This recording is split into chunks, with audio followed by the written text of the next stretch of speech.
Good morning. I'm actually in a new spot in my house. I'm in Kate's reading corner today in her room. So with Easter around the corner and E being our word, I thought I would read you a story about Easter bunnies. This is called Bunny Trouble.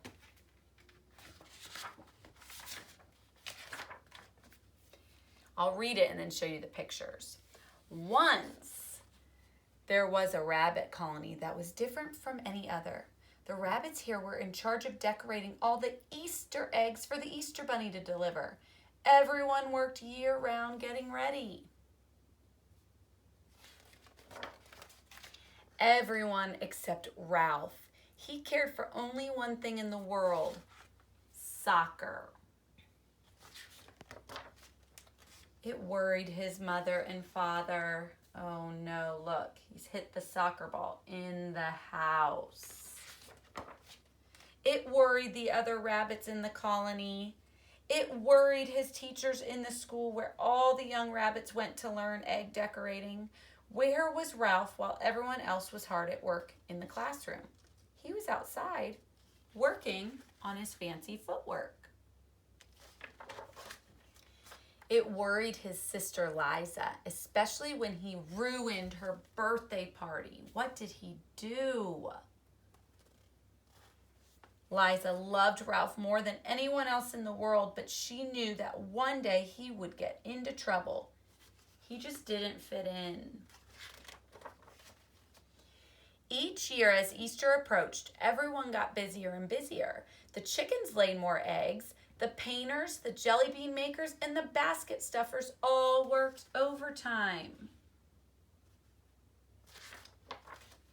Ralph had work to do, but he had a hard time keeping his mind on his job. Instead, he was thinking about place kicks, and he tried just one. Oops! Over went a full basket of eggs. The exhausted chickens groaned. The rabbits shouted at Ralph, "Go play soccer on the other side of the trees so we can finish our work in peace," they said. Ralph was glad to go. He went off to play by himself on the other side of the forest. That night, he did not come home. His mother wept and wrung her hands. Where could he be, she wondered. And with Easter just 2 days away. Morning came. Still, Ralph had not come home. Liza slipped out to search for him. She found him not far away, locked up in a cage.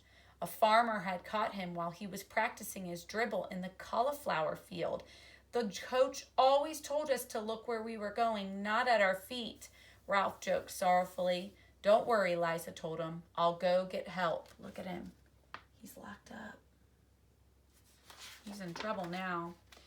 She ran back, past the busy rabbits, calling, "Mama, Mama, we must save Ralph. The farmer has caught him and is going to make him into Easter dinner."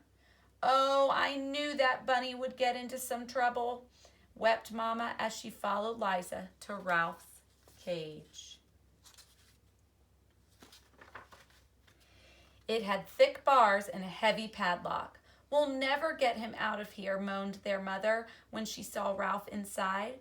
"Of course we will," said Liza firmly. "I think I can get the lock open." Liza worked for hours, but the lock refused to be picked. The bars wouldn't bend, the door couldn't be pried off. "If I ever get free," whispered Ralph, "I promise I will never play soccer again." "No, Ralph," said Liza, "you want to be a soccer player, and you will be too. But you also have to help with the eggs. And not be such a nuisance," added Mama. Ralph knew they were right. He promised to do what they said. Hours passed. Suddenly, Liza cried, "I've got an idea that will do the trick, but we have to hurry." Liza and Mama ran all the way home in no time. Liza was back, carrying a small bundle under her arms. She squeezed it carefully through the bars of Ralph's cage. Then she whispered the plan. What do you think they're going to do?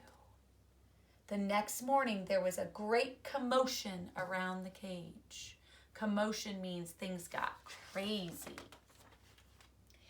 Inside it, next to Ralph, was a basket of the most beautiful Easter eggs anyone had ever seen. Some were polka dotted, some were dyed deep purple, and some were painted with rainbows. The farmer's children gathered around. "He must be the Easter bunny," they exclaimed with wonder. "How else could he have gotten those eggs? We must let them go, or there won't be any Easter for us." So the farmer opened the cage door. Ralph ran home as fast as he could. Oh, they tricked the farmer. But he didn't forget Liza's words. He did try harder with his painting. Ralph even became known for one special design, which he did far better than anyone else, and almost as well as kicking, passing, and scoring. He made a soccer ball. That was a super fun story, but it was a fiction story, right? Fake. Could that really happen? Who knows? I hope you guys have a happy, happy Easter. And hey, happy birthday to Henley. Her birthday is Saturday. Henley joins the 5 Club. We love you, Henley. Happy birthday. Bye, guys. Happy Easter.